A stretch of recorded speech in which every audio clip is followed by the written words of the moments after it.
Olá pessoal, tudo bem com vocês?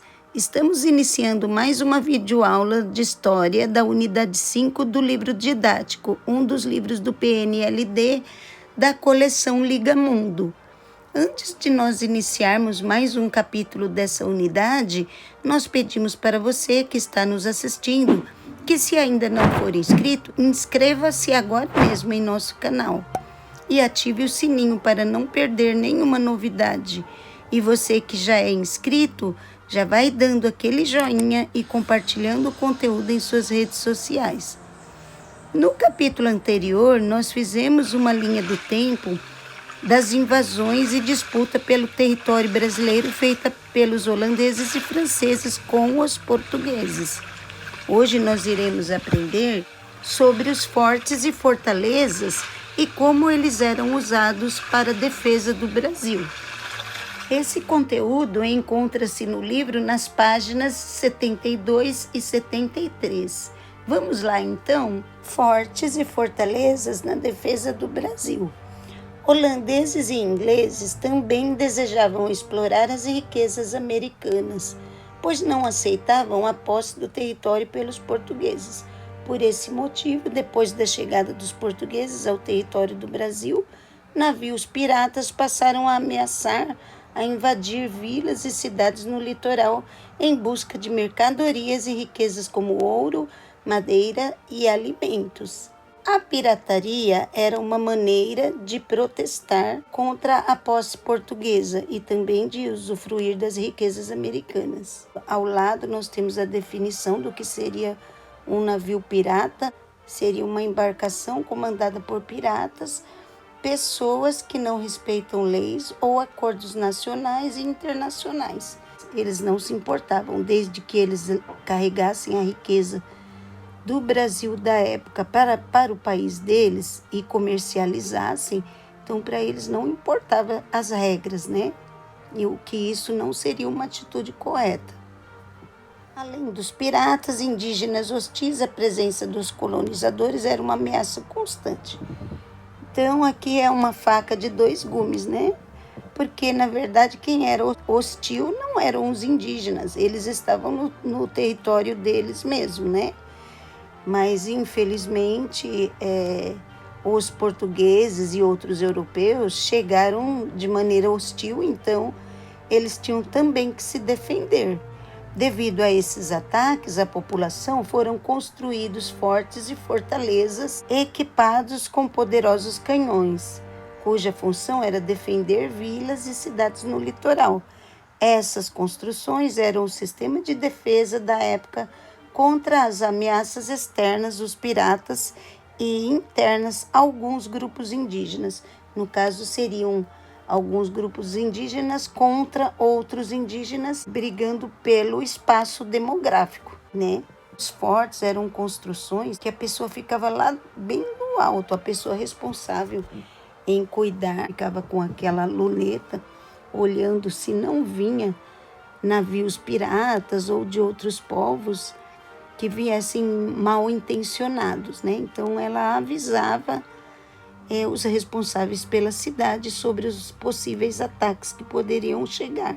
E a definição de fortaleza seria um conjunto de construções sólidas que visa a guarda de uma área. Já o forte é uma estrutura mais simples, com menor poder de fogo.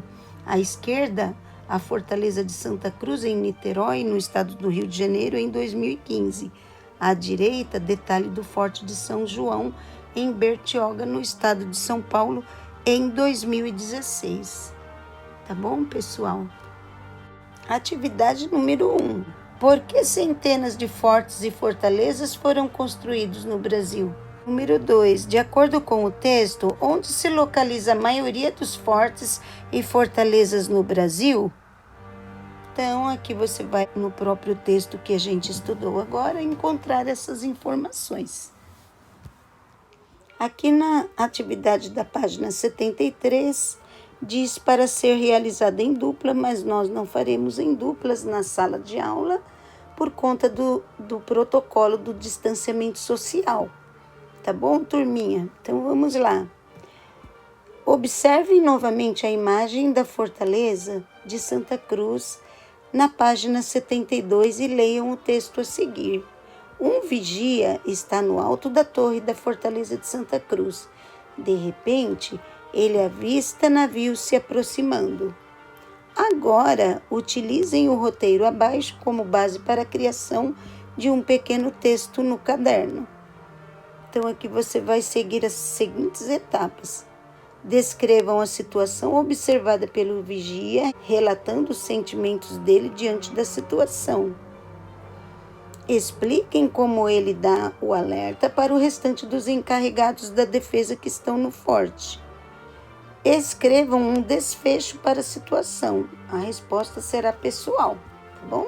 Então, você vai imaginar, baseado em tudo que nós já vimos, já estudamos, né? O que acontecia nos fortes, quem avisava, quem se defendia, qual era a resolução para esse problema. Então, baseado em tudo isso, você fará a produção do seu pequeno texto no caderno, tá bom? Vamos falar sobre respeito ao patrimônio histórico. Isso é um assunto muito sério, viu, turminha? Porque, como a Pro já abordou na sala de aula com vocês, no Brasil não se tem muito respeito às memórias, né? Ao patrimônio histórico. Às vezes nós não respeitamos nem as memórias da nossa própria família, quando não guardamos fotos, né? Então, tem família que não tem histórico nenhum, ninguém sabe quem foi o bisavô, né? Porque desde que se inventou o registro de fotos ou outra forma de registro, o ser humano, ele quer contar a história dele para outras gerações.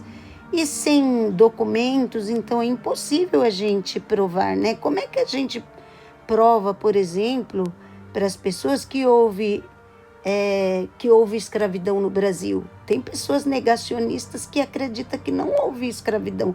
Se não houvessem as provas nos museus, como é que você ia demonstrar de geração em geração o que aconteceu há 100 anos atrás? Tá bom? Então, aqui nesse texto, nós vamos ler sobre o respeito ao patrimônio histórico. Você já reparou nas construções históricas da cidade onde você mora?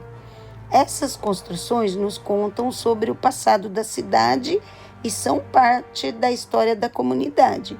Construções antigas como casas, sobrados, pontes, fortes, fortalezas, monumentos, entre outras, são como pedacinhos do passado que permanecem vivos, querendo nos atrair, chamar a nossa atenção para aquele tempo que já se foi, mas que ajudou a construir o presente. O patrimônio histórico é parte da memória coletiva e merece todo o nosso respeito. Converse com os colegas. Quais as construções históricas se destacam na cidade onde você mora? Elas estão sendo preservadas? O que é possível fazer para conservar e divulgar esse patrimônio histórico? Então, você vai dar a resposta pessoal, né? O que você acha sobre isso? Os patrimônios históricos da sua região, eles estão preservados? Tem como contar a história da sua região? Há documentos do passado de sua região? Então, você também poderá, para dar essa resposta, fazer uma pesquisa, tá? Aqui nós temos uma imagem de turistas na frente do Forte de Santo Antônio da Barra, em Salvador, no estado da Bahia. Foto de 2015. Inclusive, a Pro também já passeou nesse forte. É um lugar muito bonito, perto da praia, e ainda são preservadas as memórias dos fortes. É muito lindo. Se um dia vocês tiverem essa oportunidade, vai que vale a pena. Tá bom, turminha? E nós vamos ficando por aqui. Eu espero que vocês tenham gostado da história dos fortes e fortalezas. Até a nossa próxima videoaula. Tchau!